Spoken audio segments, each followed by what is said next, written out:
নমস্কার, আদাব। ক্রাইম পেট্রোলে আপনাদের সবাইকে স্বাগত। আজ আমরা আপনাদের দেখাবো গুরগাঁওতে ঘটা একটা কেসের দ্বিতীয় তথা শেষ ভাগ, যেখানে সঞ্জীব শর্মা দায়িত্ব নিয়েছেন সেই লোকগুলোকে খুঁজতে যারা তার ছোট ভাই রাজীবের মৃত্যুর জন্য দায়ী। হরিয়ানার গুরগাঁও। সঞ্জীব শর্মা আর রাজীব শর্মা দুই ভাই পাশাপাশি থাকতো। দুজনের বাবা মাই রাজীবের পরিবারের সঙ্গে থাকতো। সঞ্জীব নিজের ছোট ভাই রাজীবকে বাবার মতো স্নেহ করত। 2011 সালের 20 জুলাই সন্ধ্যাবেলা রাজীব নিজের অফিস থেকে বাড়ি ফেরেনি। তার পরিবার আর তার দাদা সঞ্জীব চিন্তায় পড়ে যায়। সঞ্জীব রাজীবকে খোঁজার সম্পূর্ণ চেষ্টা করে, কিন্তু সে ব্যর্থ হয়। তার পরিবারের এই কারণে আরও চিন্তা হয় যে রাজীবের ব্রিদিং প্রবলেম আছে। রাজীবের অফিস কলিগ কপিল সঞ্জীবকে বলে যে সে রাজীবকে সেক্টর 47 রোডে ড্রপ করেছিল, যেখান থেকে রাজীবের বিল্ডিং যমুনা টাওয়ার খুবই কাছে। সঞ্জীব গোটা এলাকায় খোঁজাখুঁজি করে, কিন্তু রাজীবকে খুঁজে পায় না।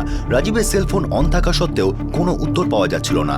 অনেক রাতে সঞ্জীব আর তার বাবা সদর পুলিশ স্টেশন সেক্টর 37 গিয়ে একটা মিসিং কমপ্লেন করেন। পুলিশ পেট্রোল টিমকে ইনফর্ম করলেও রাজীবের কোনো খবর পাওয়া যায়নি। 21 জুলাই 2011 পরের দিন সকালে একজন দুধওয়ালা পুলিশ কন্ট্রোল রুমে খবর দেয় যে সেক্টর 47 কাছে একটা লাশ ঝোপের মধ্যে পড়ে রয়েছে। লাশের শনাক্তকরণ হলে জানা যায় যে মৃতদেহটি রাজীব শর্মার। সঞ্জীব আর গোটা শর্মা পরিবারের মাথায় আকাশ ভেঙে পড়ে। পোস্টমর্টেম রিপোর্টে মৃত্যুর কারণ হিসাবে হিট অ্যান্ড রানের কথা বলা হয়। সঞ্জীব এটা শুনে অবাক হয়ে যায় যে তার ভাইয়ের মৃত্যু রাত 9:30টার সময় হয়েছিল। রাজীবের কলিগ কপিল তাকে 6:45 নাগাদ ওই স্পটে ড্রপ করেছিল। এর থেকে বোঝা যাচ্ছিল যে অ্যাক্সিডেন্টের পর রাজীব প্রায় 2.5 ঘন্টার মতো ওই স্পটে আহত অবস্থায় ছটফট করছিল। সঞ্জীব চাইছিল পুলিশ সেই লোকগুলোকে ধরুক যারা তার ভাইকে ধাক্কা মারার পর ওই জায়গায় আহত অবস্থায় ফেলে রেখে চলে যায়, যার ফলে তার ভাই মারা যায়। পুলিশ তাকে আশ্বস্ত করে যে তারা সব রকম চেষ্টা করবেন, কিন্তু কোনো সাক্ষী ছাড়া এই কেস ধোপে টিকবে না। সঞ্জীব নিজে অ্যাক্সিডেন্ট স্পটে গিয়ে তল্লাশি চালায় আর একটা কাচের টুকরো খুঁজে পায় যাতে উইক লেখা ছিল। এর থেকে প্রমাণিত হয় যে সেটা কোনো ভাইকার ব্র্যান্ডের মোটরসাইকেল ছিল, যার ফলে এই মৃত্যু হয়েছিল। প্রমাণ পাওয়া সত্ত্বেও পুলিশের তদন্তে সেরকম অগ্রগতি দেখা দিল না। পুলিশ কর্মীদের বক্তব্য যে সন্ধ্যাবেলায় ওই রাস্তা দিয়ে হাজার হাজার মোটরসাইকেল যায়, আর এই হিট অ্যান্ড রান কেসের কোনো প্রত্যক্ষদর্শীও নেই। তখন সঞ্জীব দায়িত্ব নিজের কাঁধে তুলে নেয়। সে নিজের অফিস থেকে 1 মাসের ছুটি নেয় আর নিজের ভাইয়ের অপরাধীদের আইনের হাতে তুলে দিতে মরিয়া হয়ে ওঠে। সে তার ইমোশনাল লেভেলে এটা বুঝতে পারে যে এই আঘাতটাকে দূর করতে হবে আর তার মৃত ভাইকে ন্যায় পাইয়ে দিতে হবে। প্রথমে সঞ্জীব সেই দুধওয়ালার সঙ্গে দেখা করে যে সবার প্রথমে রাজীবের লাশ দেখতে পেয়েছিল। দুধওয়ালা একটা গুরুত্বপূর্ণ খবর দেয়। সে বলে যে আগের দিন সন্ধ্যাবেলায় ওই জায়গায় সে একটা অ্যাক্সিডেন্ট হতে দেখেছিল। দুধওয়ালার সঙ্গে কথা বলার সূত্র ধরে সঞ্জীব মনিকা হান্ডার কাছে গিয়ে হাজির হয়। এই মহিলাও যমুনা টাওয়ারেই থাকেন, যেখানে রাজীব থাকতো। মনিকা সঞ্জীবকে বলেন যে তিনি দুধওয়ালার কাছ থেকে অ্যাক্সিডেন্টের কথা শোনেন এবং তারপর দেখেন বিল্ডিং এর সিকিউরিটি গার্ড এক ট্যাক্সিওয়ালার সঙ্গে অ্যাক্সিডেন্টের ব্যাপারে কথা বলছিল। সঞ্জীব যমুনা টাওয়ারের ওয়াচম্যানের সঙ্গেও দেখা করে। সে সঞ্জীবকে বলে যে একটা প্রাইভেট ট্যাক্সি যাওয়ার সময় তাকে জিজ্ঞেস করেছিল যে সেখানে কোনো অ্যাম্বুলেন্স এসেছিল কিনা। গার্ড তাকে বলে যে হ্যাঁ, সেখানে একটা অ্যাম্বুলেন্স এসেছিল। Sanjeev private taxi agency first cab সার্ভিসের সঙ্গে যোগাযোগ করে আর সেই ট্যাক্সিওয়ালাকেও খুঁজে বার করে। ট্যাক্সিওয়ালা বলে যে সে দুজন আহত লোককে ওই অ্যাক্সিডেন্ট স্পটে দেখেছিল আর তার ব্যাকসিটে বসা প্যাসেঞ্জার অ্যাম্বুলেন্সকে ফোন করেছিল। সেই প্যাসেঞ্জারের নাম জানা যায় মুকেশ কৌশিক, যিনি যমুনা টাওয়ারেই থাকেন এবং তিনি এয়ারপোর্ট থেকে বাড়ি ফিরছিলেন। উনিও ট্যাক্সিওয়ালার কথাগুলো সত্যতা স্বীকার করে নেন আর বলেন যে উনি দুজন আহত লোককে দেখে অ্যাম্বুলেন্সকে ফোন করেছিলেন। এবার তারপর ওরা দুজন ছিল শিওর, কিন্তু ওদের মধ্যে আপনার ভাই রাজীব ছিল না। আপনি কোন অ্যাম্বুলেন্স সার্ভিসকে ডেকেছিলেন? 90376। Okay, thank you very much Mukesh বাবু। Thank you.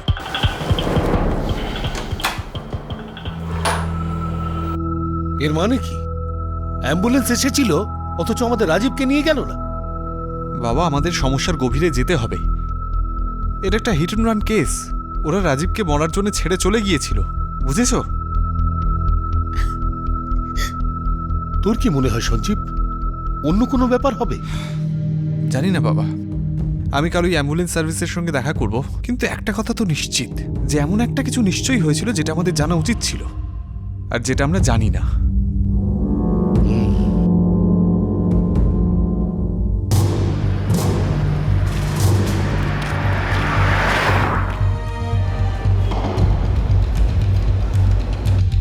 বিশে জুলাই সন্ধ্যে 7:10 অ্যাম্বুলেন্সের জন্য একটা কল এসেছিল। কলারের নাম ছিল মুকেশ কৌশিক। হ্যালো, 90376। আর এই হলো ওনার নাম্বার, 4457878898। 1 মিনিট স্যার, আমি চেক করে বলছি। হ্যাঁ। Right sir, sector number 47 Yamuna টাওয়ারের কাছে। হ্যাঁ হ্যাঁ, ওটাই ওটাই। Ambulance number 12 HR26 AK 7230। Driver হচ্ছে নারায়ণ আর অ্যাটেন্ডেন্ট রঘুরাম। এদের দুজনকে কোথায় পাবো? অ্যাম্বুলেন্স নাম্বার 12, ড্রাইভার নারায়ণ আর অ্যাটেন্ডেন্ট রঘুরাম। পজিশন বলুন প্লিজ। স্পট 0-তে আছি ম্যাডাম। ওকে স্যার, ওরা সেন্টারের বাইরেই আছে। 20 তারিখ সন্ধেবেলা। হ্যাঁ, সেক্টর 47 যমুনা টাওয়ারের কাছে। আপনারা একটু মনে করে দেখুন না প্লিজ। হ্যাঁ দাদা, আমরা তো গেছিলাম। আপনারা কাদের হসপিটালে নিয়ে গিয়েছিলেন? আচ্ছা, ওই রোডের পাশের ঘটনাটা। হ্যাঁ হ্যাঁ, ওইটাই। হ্যাঁ স্যার, আমরা কলে তো গিয়েছিলাম, কিন্তু কাউকে পাইনি। কি?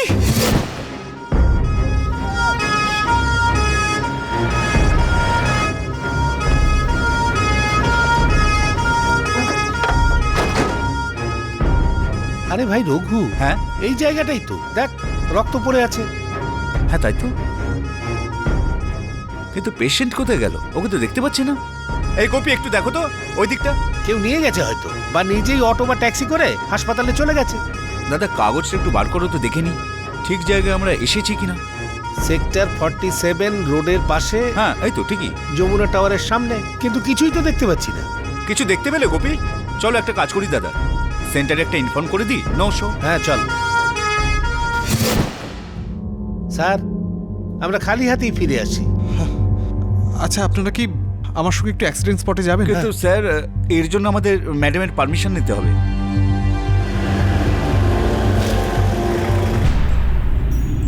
আমরা যখন এখানে পৌঁছলাম কেউ ছিল না স্যার।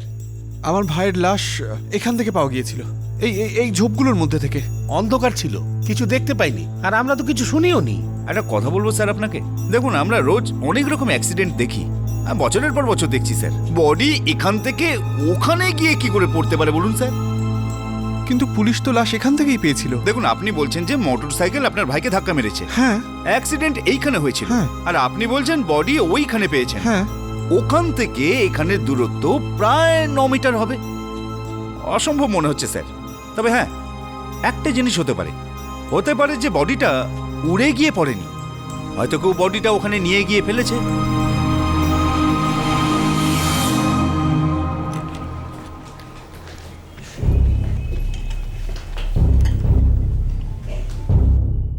কি হলো, তুমি কিছু খাচ্ছ না কেন?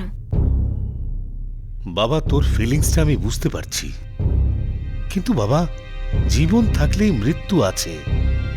যা হবার তা তো হয়ে গেছে বাবা, কিন্তু মনে রাখিস, আমাদের সবাইকে সময়ের সঙ্গেই চলতে হবে। শোনো, তুমি যেটা করছো সেটা ঠিক, কিন্তু সেটাকে নিজের জেদ বানিও না। আর তাছাড়া দাদা, আমরাও আস্তে আস্তে সবকিছু ভোলার চেষ্টা করছি। আপনিও নিজেকে একটু সামলান।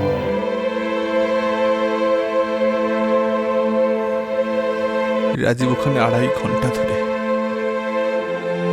কোনো সাহায্য ছাড়াই পড়েছিল। আমি শুধু এটুকুই জানতে চাই যে এমনটা কেন হলো, কেন?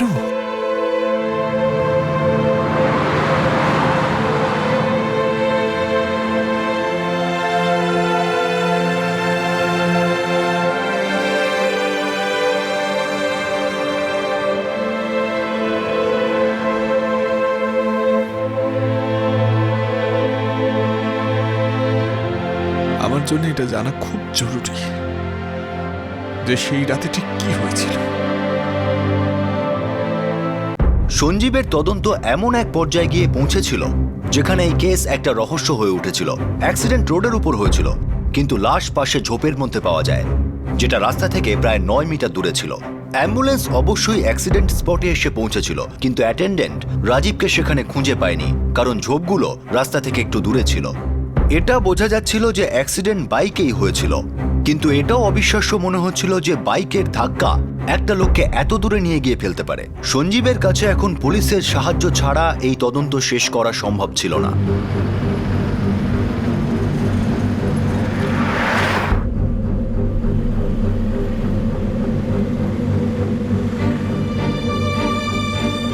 ইউ মিন টু সে সব ইনফরমেশন তুমি কালেক্ট করেছো? আর কি করতাম স্যার? স্যার, আমাদের ওখানকার পুলিশ স্টেশনে এর থেকে অনেক বেশি ইম্পর্টেন্ট কেসেস আছে। একটা হিট অ্যান্ড রান কেসের জন্য ওনাদের হাতে সময় নেই। কিন্তু ওনাদের প্রবলেম যাই হোক না স্যার, আমার কাছে আমার ভাই সবচেয়ে গুরুত্বপূর্ণ ছিল। আর আমি এটা জানতে চাই স্যার, যে ওর এই অ্যাক্সিডেন্টটা ঠিক কি করে হয়েছিল, কেন এতক্ষণ ধরে ও একাই যন্ত্রণা ভোগ করলো, কেন ওর বডি অ্যাক্সিডেন্ট স্পটের থেকে দূরে ঝোপের মধ্যে পাওয়া গেল। প্লিজ স্যার, প্লিজ আমাকে সাহায্য করুন। আমি এটা জানতে চাই যে তারা আসলে কে, যারা আমার ভাইয়ের মৃত্যুর জন্য দায়ী। অফিসার্স, এই লোকটা আমাদের কাজ করেছে, আর এই ভদ্রলোক ব্যাপারটা এত গভীরে গেছেন যে কোনোভাবেই আমরা এই কেসটা ইগনোর করতে পারি না। স্যার, এই কেসটাকে টপ প্রায়োরিটি দিয়ে আসামিকে অ্যারেস্ট করব বিল।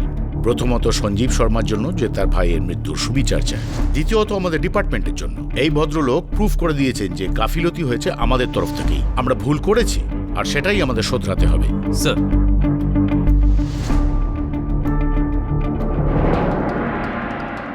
এই দেখুন স্যার, যারাই অ্যাক্সিডেন্টটা করেছে তারাও তো আহত হয়েছে, কিন্তু স্যার অ্যাম্বুলেন্স পৌঁছানোর আগেই ওরা ওখান থেকে চলে গিয়েছিল। কোনো না কোনো ক্লিনিকে গিয়ে ওরা নিশ্চয়ই ফার্স্ট এড করিয়েছে। আর ওরা নিশ্চয়ই আশেপাশে ক্লিনিকে গিয়েছিল স্যার।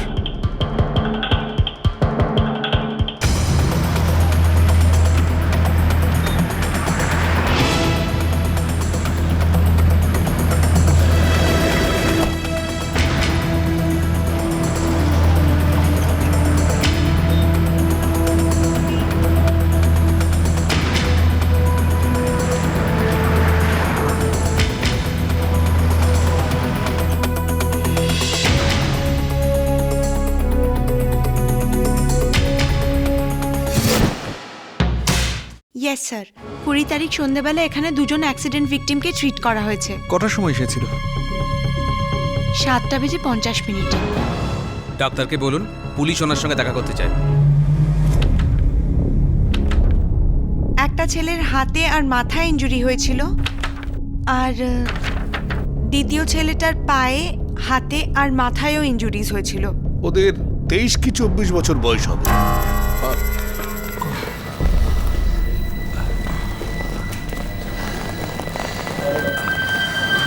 অ্যাক্সিডেন্টটা কোথায় হয়েছে? স্যার ওই সেক্টর 37-এর কাছে। ওই আমরা রাস্তার ধারে দাঁড়িয়ে ছিলাম, আর একটা গাড়ি এসে আমাদেরকে মেরে দিল। গাড়ি তোমাদের দুজনকেই ধাক্কা মারলো, তাও একসঙ্গে? ডাক্তারবাবু, আমরা পাশাপাশি দাঁড়িয়েছিলাম, গাড়িটা সামনে দিয়ে এলে ওরা ধাক্কা মেরে দিল। আমার মনে হয় ডাক্তারবাবু, যে ড্রাইভার ছিল ও নেশা করেছিল। ওদের মেডিকেল ফার্স্ট এড দেওয়াটা আমার কর্তব্য ছিল। আর হ্যাঁ, ওদের মুখ থেকে মদের গন্ধ আসছিল। ওরা মিথ্যে কথা বলছিল। হতে পারে, আমি গ্যারান্টি দিয়ে কিছু বলতে পারবো না। ডক্টর, ওদের অ্যাড্রেস? স্যার, একজনের নাম হলো নিশান। ওদের অ্যাড্রেসটা কি? শুধু সেক্টর 37 লেখা আছে। কিন্তু এটা তো কোনো অ্যাড্রেস নয়।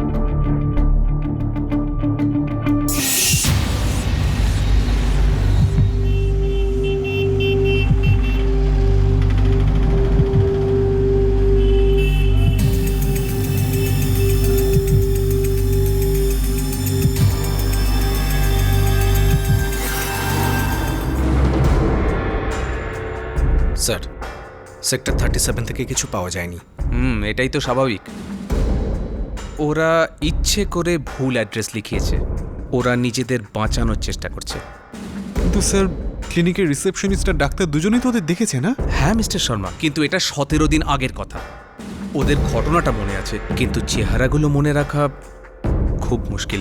তবুও স্যার, আপনি একবার চেষ্টা করে দেখুন না প্লিজ। ওকে, আমাদের দিক থেকে যথাসাধ্য চেষ্টা করব। আগে ওদের স্কেচটা করাবো। কুলদীপ। স্যার, স্কেচ আর্টিস্ট ডেকে আমি না হয় টাইম চেয়ে নিচ্ছি।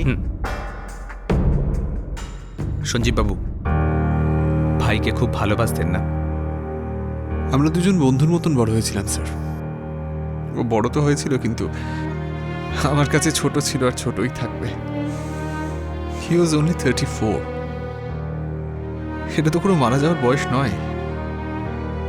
হ্যাঁ, যেতে তো আমাদের সবাইকেই হবে, কিন্তু এরকম ভাবে নয়। আর এটা ভাগ্যের খেলা হতে পারে না যে আপনি অফিস থেকে বাড়ি যাওয়ার জন্য বেরোলেন আর একটা মোটর সাইকেল এসে আপনাকে ধাক্কা মেরে চলে গেল আপনার বাড়ির কাছেই।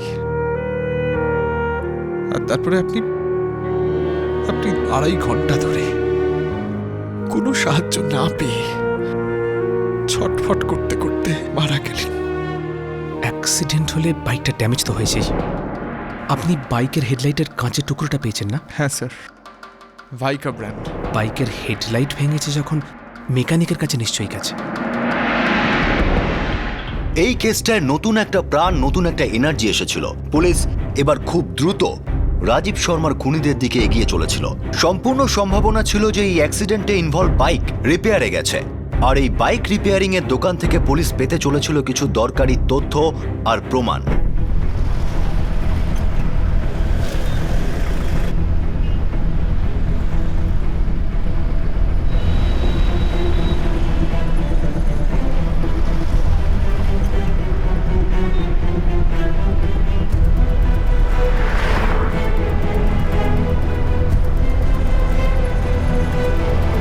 হ্যাঁ স্যার, 20 জুলাই একটা ভিক্টর গাড়ি আমাদের কাছে এসেছিল। ওটার হেডলাইট ভাঙা ছিল। আরে হেডলাইট তো ভেঙে চুরমার হয়ে গেছিল স্যার, আর পেট্রোল ট্যাঙ্কটাও ভেঙে তুবড়ে গেছিল।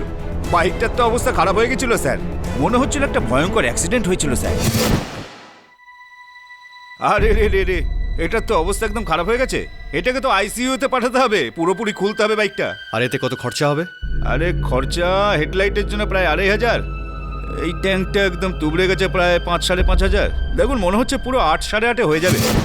ট্যাঙ্ক ফ্যাঙ্ক ঠিক করে ওই 5,500 মতো হয়েছিল স্যার, কিন্তু আমার যতদূর মনে আছে ওরা হেডলাইটটাকে পাল্টায়নি স্যার। ছেলেটা কে ছিল আর ওর ঠিকানাটা কি?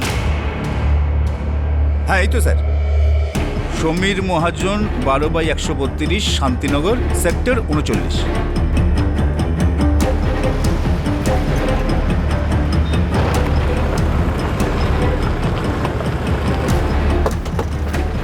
এই বাড়িটাই?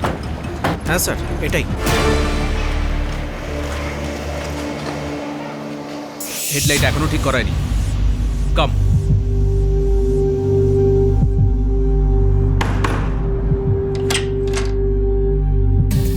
হ্যাঁ সমীর, আগে হ্যাঁ বাইরে ওটা তোমার বাইক? হ্যাঁ। চলো হেডলাইট ঠিক করাবো। চলায়। আরে আরে কি হয়েছে স্যার? আরে আমার কথা তো শুনুন, কি হয়েছে বলবেন তো?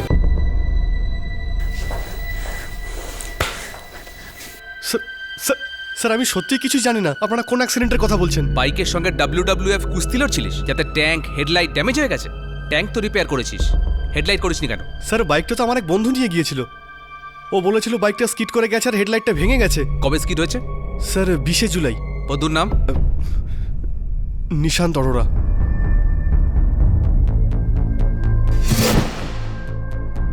একজনের নাম হলো নিশান। স্যার, ক্লিনিকের রিসেপশনিস্ট নিশান্তের নামই বলেছিল। নিশান্তের পুরো ডিটেলস চাই, ফোন নাম্বার, অ্যাড্রেস, সব কিছু।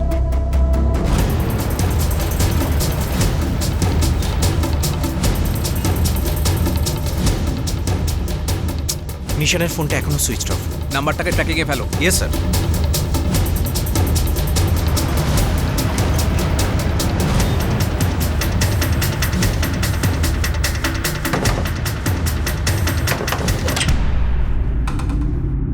হ্যাঁ বলুন। পুলিশ, নিশান্ত অরোরাকে ডাকুন। কি ব্যাপার স্যার, আপনারা আমার ছেলেকে খুঁজছেন কেন? আগে ওকে ডাকুন। স্যার নিশান্ত ইউপিতে গেছে। ইউপিতে কোথায় গেছে? আমরা তো কিছুই জানি না। ওর সেলটাও অফ। বলে তো গেছিল যে কোনো জরুরি কাজের জন্য যাচ্ছে। 26 জুলাই বেরিয়েছিল ইউপির উদ্দেশ্যে, এখনো তো কোনো খবর নেই। এখানে কি কাজ করতো? একজন প্রমোটার আছেন, তার কাছেই কাজ করতো স্যার। এই কাছেই, সেক্টর নাম্বার 30-তে। নিশানের ছবি নিয়ে আসুন। আনছি।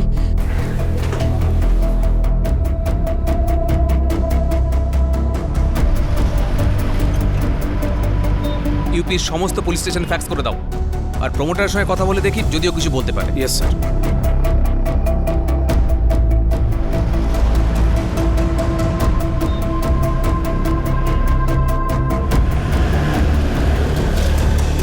নিশান্ত 21 তারিখ থেকে ছুটিতে আছে স্যার, অ্যাক্সিডেন্ট হয়েছিল ওর।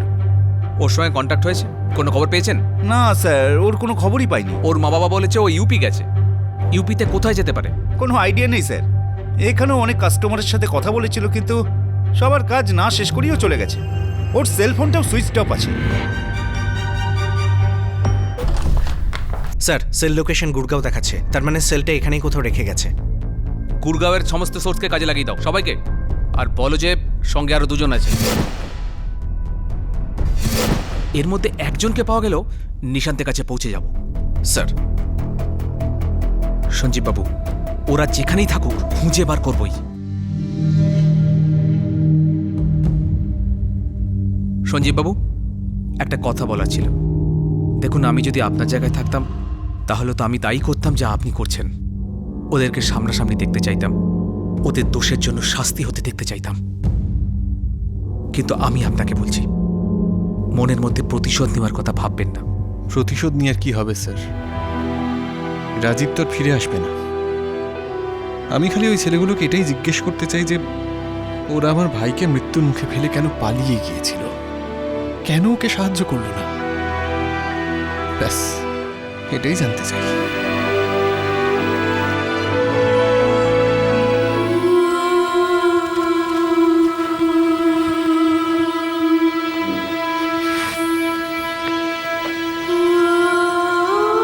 বাবা, কি দেখছো? কিছু না মা। তোর কি মনে হয় যে তোর বাবার মাথাটা খারাপ হয়ে গেছে? মানে আমি পাগল হয়ে গেছি? না বাবা, একদমই না। আমিও কোনো ইনজিওর্ড লোককে রাস্তায় কোনোদিন একা ছাড়বো না। Very good, I am proud of you. তুই কি জানিস যে আমি এটা এর জন্য করছি না যে এই দুর্ঘটনাটা তোর কাকুর সঙ্গে হয়েছে। ও তো অন্য কারোর কাকুও হতে পারত, কারোর বাবা, কারোর ভাই, কারোর ছেলে, আর কারোর কিচ্ছু না হলেও একজন মানুষ। আর আমরা নিজেদের তখনই মানুষ বলতে পারি যখন আমরা একে অন্যের ব্যাপারে মানবিকতা দেখাতে পারবো। এই কথাটা কখনো ভুলিস না মা, ওকে?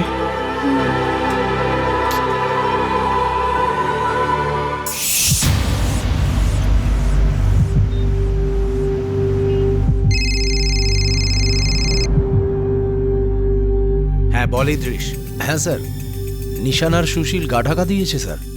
আর স্যার তৃতীয়জন জয়, ও এখনো গুড়গাঁওতেই আছে। অ্যাড্রেস বল। Sir sector 39। আর স্যার ও এখনো বাড়িতেই আছে। স্যার ও এখনো জানে না যে আপনারা ওকে খুঁজছেন।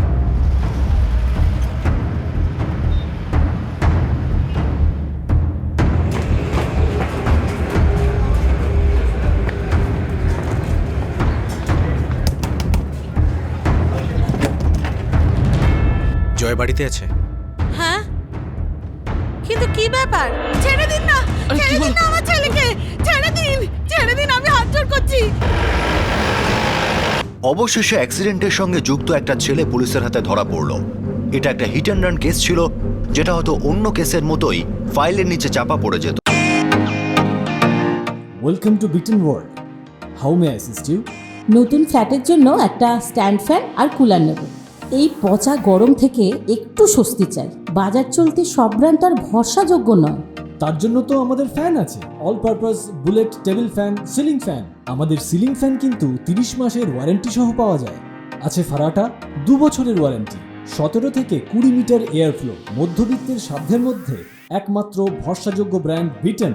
আমাদের কুলারের কিন্তু অনেক range, 45 litres, 50 litres, 70 litres, 90 litres, 110 litres. Honeycomb সহযোগে বিটেনের সব কুলারের ওয়ারেন্টি 1 বছর। চেনা হাওয়ায় অচেনা অনুভূতির জন্য একমাত্র আদর্শ বিটেন। গরমে স্বস্তি পেতে বিটেনের ফ্যান হোক বা কুলার, আজই আনুন বাড়িতে। Beaten, digitally yours.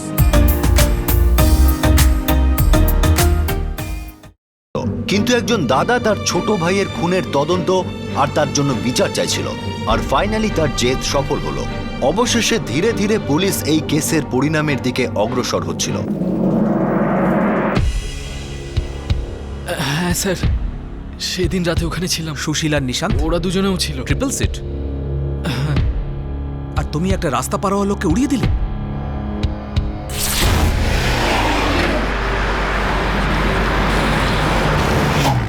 হ্যাঁ তাড়াতাড়ি চল, ঠিক আছে ঠিক আছে। স্যার বাইক নিশান চালাচ্ছিল, আমি তো একদম পেছনে বসেছিলাম। আমি জানতেই পারিনি যে কখনো নিজের কন্ট্রোল হারিয়ে ওই লোকটাকে মেরে দিল।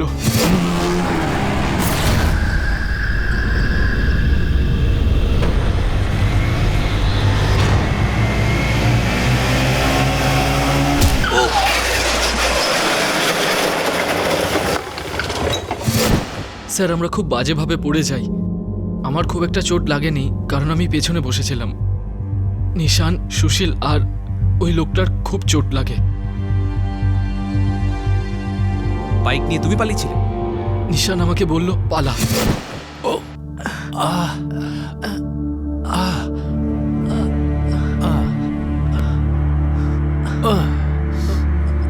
নিশান ভাই তুই এটা কি করলি? আরে ব্যালেন্স হারিয়ে গেছিল রে।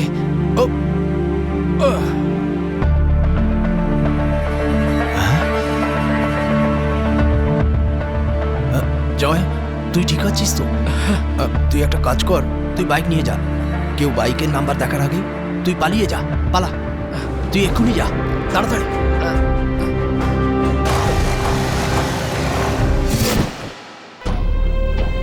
স্যার নিশান বলেছিল বাইক ওর বন্ধু সমীরের বাড়ির সামনে রেখে দিতে, আমি রেখে আসি। কিন্তু স্যার তারপর ওখানে কি হয়েছিল আমি কিচ্ছু জানি না। সুশীল আর নিশান্ত এখন কোথায়? আগে আগে ওরা দুজন ঝাঁসিতে আছে।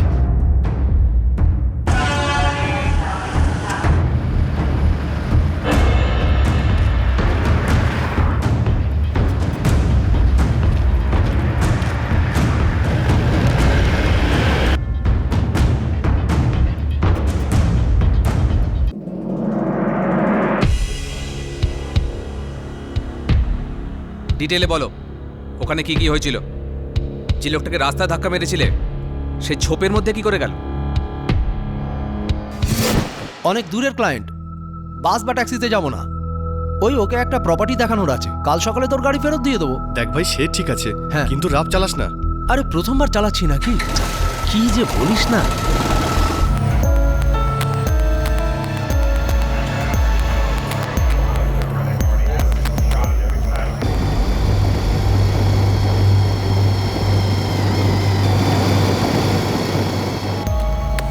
আরে নিশান, তোর তো চলে গেছে, গাড়ি চালাতে পারবি তো?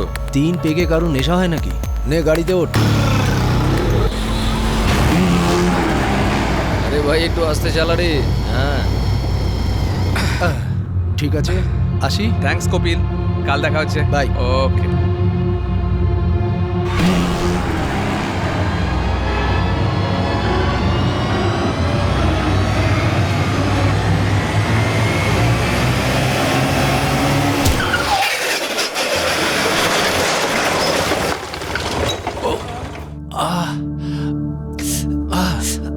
নিশান ভাই তুই এটা কি করলি? আরে ব্যালেন্স হারিয়ে গেছিল রে। আমার তো পালাই গেছে। জয়, তুই ঠিক আছিস তো? তুই একটা কাজ কর, তুই বাইক নিয়ে যা, তাড়াতাড়ি।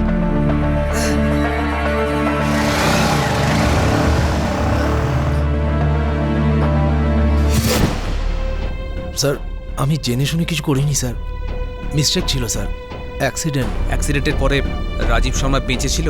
স্যার আমার মনে হয়েছিল ও ও মরে গিয়েছে।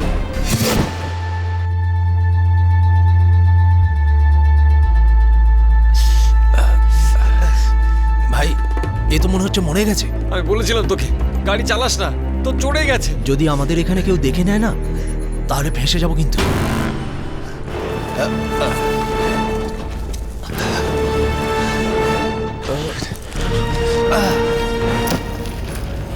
এখানে কেউ ওকে দেখতে পাবে না, চল তাড়াতাড়ি চল।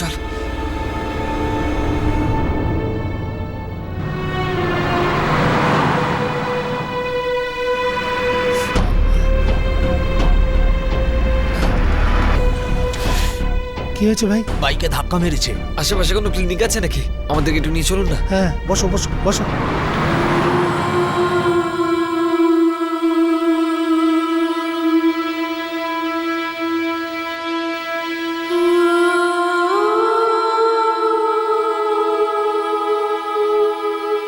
তখনও আমার ভাই বেঁচে ছিল। যদি রাস্তাতেই ফেলে রাখতে তো হয়তো ওখান থেকে অন্য কেউ ওকে তুলে নিয়ে যেত। ওখানে অ্যাম্বুলেন্স পর্যন্ত এসেছিল। তোমরা কি সেটা জানো?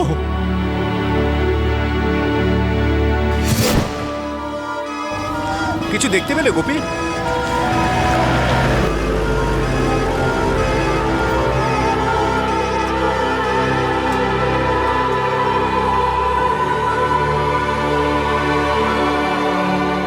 অ্যাম্বুলেন্স ওকে হসপিটালে পৌঁছে দিতে পারত, হয়তো ওর প্রাণটা বেঁচে যেত। কিন্তু তোমরা তো ওকে শুধু অসহায়ভাবেই ছেড়ে যাওনি, ওকে মৃত্যুর দিকে ঠেলে দিয়েছিলে। কিন্তু কেন করলে এরকম? কেন করলে?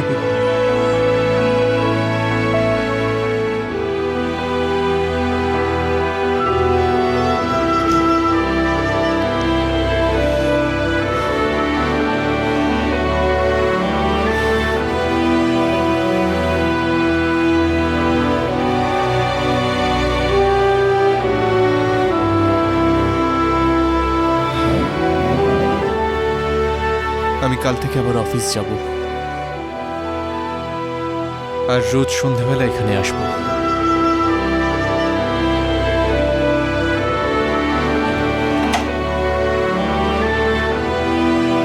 নিজের খেয়াল রেখো।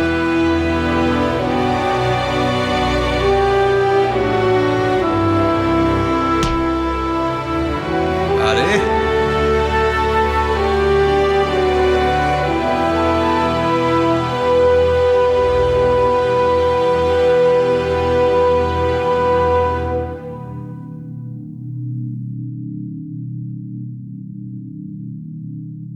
নিশান, সুশীল আর জয়ের বিরুদ্ধে সেকশন 304, 279, 337 আর 201 দফায় চার্জশিট ফাইল করা হয়। এই হিট অ্যান্ড রান কেস ফাইলের তলায় চাপা পড়ে থাকেনি। সঞ্জীব নিজের ভাই রাজীবের মৃত্যুকে একটা ক্লোজার দিতে পেরেছিল, ওই ঘটনার সঙ্গে মানিয়ে নিতে পেরেছিল। কিন্তু এই কেসটা এখনো কোর্টে ওঠা বাকি ছিল। শহুরে জীবনে সবার তাড়াহুড়ো থাকে, আর সেই তাড়াহুড়োর মধ্যে থেমে কাউকে সাহায্য করার মতো সময় আমাদের হাতে থাকে না। এই তাড়াতাড়ি পৌঁছানোর ইচ্ছা এক্সিলেটরের উপর আরো চাপ বাড়ায়, এত বেশি চাপ যেটা হয়তো বিপদ ডেকে আনতে পারে। আমাদের মধ্যে এরকম অনেকে আছেন যারা মনে করেন যে 1, 2 বা 3 গ্লাস মদ খেয়ে গাড়ি চালালে কিচ্ছু হবে না, আর ওনারা নিজেদের গন্তব্যে আরামসে পৌঁছে যাবেন। আমাদের মধ্যে এরকম অনেকেই আছেন যারা গাড়ি চালানোর সময় খুব শান্তিতেই ফোনে কথা বলেন। তারা ভাবেন যে গাড়ির উপর তাদের সম্পূর্ণ কন্ট্রোল আছে। আমাদের মধ্যে অনেকেই গাড়ি চালানোর সময় সেফটি বেল্ট বাঁধেন না, বাইক চালানোর সময় হেলমেট পরেন না, কারণ আমাদের মনে হয় আমরা নিজেদের সেফটি সম্পর্কে ওয়াকিবহাল। কিন্তু আমরা এটা ভুলে যাই যে আমরা নিজেদের জীবনের সঙ্গে সঙ্গে পথ চলতি অন্যান্য মানুষদের জীবনকেও রিস্কে ফেলে দিচ্ছি। আমরা নিজেদের যত ভালো ড্রাইভারই মনে করি না কেন, কিন্তু আমাদের অন্যদের জীবনকে বিপদে ফেলার কোনো অধিকার নেই, কারণ পর শুধু পর নয়, সেও কারো আপনজন। সেলফ ডিসিপ্লিন আর সিভিক সেন্সের কথা প্রচুর শোনা তো যায়, কিন্তু রাস্তার উপরের প্র্যাকটিস খুব কম দেখতে পাওয়া যায়। ভুল জায়গায় পার্কিং বা সিগন্যাল ভাঙা, এইসব করতে সাধারণত আমরা নিজেদের এই কারণেই বারণ করি কারণ আমরা উর্দিধারী পুলিশকে ভয় পাই। আমরা ট্রাফিক রুল এই কারণে ফলো করি না যে আমরা মন থেকে মানুষের সেফটির কথা ভাবি। আমরা প্রায়শই অন্যান্য ডেভেলপড কান্ট্রির রোড ডিসিপ্লিন আর ট্রাফিক ম্যানেজমেন্টের গুণগান করে থাকি, আর আমাদের দেশের ট্রাফিক সিস্টেমের সঙ্গে তুলনা করে থাকি। কিন্তু আমরা এটা অস্বীকার করতে পারি না যে আমাদের শহরগুলিতে দৈন্য আর জঘন্য ট্রাফিক ব্যবস্থা আসলে আমাদের জন্যই হয়। আমাদের এটা মেনে নিতেই হবে যে আমরা এমন নাগরিক যাদের মধ্যে একটুও সেলফ ডিসিপ্লিন নেই। আমরা সিগন্যাল ভাঙি, যে কোনো জায়গায় গাড়ি পার্ক করি, আমরা চোখের নিমেষেই সিগন্যাল না দেখে রাস্তা পার হই, আমরা হর্ন থেকে হাত আর এক্সিলেটর থেকে পা সরাই না, আমরা রাস্তায় কি না করি, আর তারপর আমরা দোষ চাপাই ট্রাফিক ম্যানেজমেন্টের উপর। আমরা নিজেদের স্বাধীন দেশের স্বাধীন নাগরিক মনে করি, তাহলে আমাদের রোডে ডিসিপ্লিন রাখার জন্যে একজন উর্দিধারীর প্রয়োজন কেন হয়? আমাদের মধ্যে অনেকেই নিজেদের গাড়ি বা বাইকে করে বাচ্চাদেরকে স্কুলে ছাড়তে নিয়ে যায়। সেই বাচ্চারা আমাদের ড্রাইভিং, আমাদের রোড ডিসিপ্লিন সব লক্ষ্য করছে, শিখছে। এবার আপনিই বলুন, আমরা ভবিষ্যতে কি আশা করতে পারি? আমাদের সেলফ ডিসিপ্লিনকে সাহায্য করে এমন একটা লিগ্যাল সিস্টেম যেটা র্যাশ ড্রাইভিং এর আইনকে পাল্টাতে একদমই উৎসাহী নয়। হিট অ্যান্ড রান কেস আর ড্রাঙ্ক অ্যান্ড ড্রাইভের মতো কেসে কঠিন শাস্তি না হওয়ার কারণে মানুষ খুব সহজেই ছাড়া পেয়ে চলে যায়।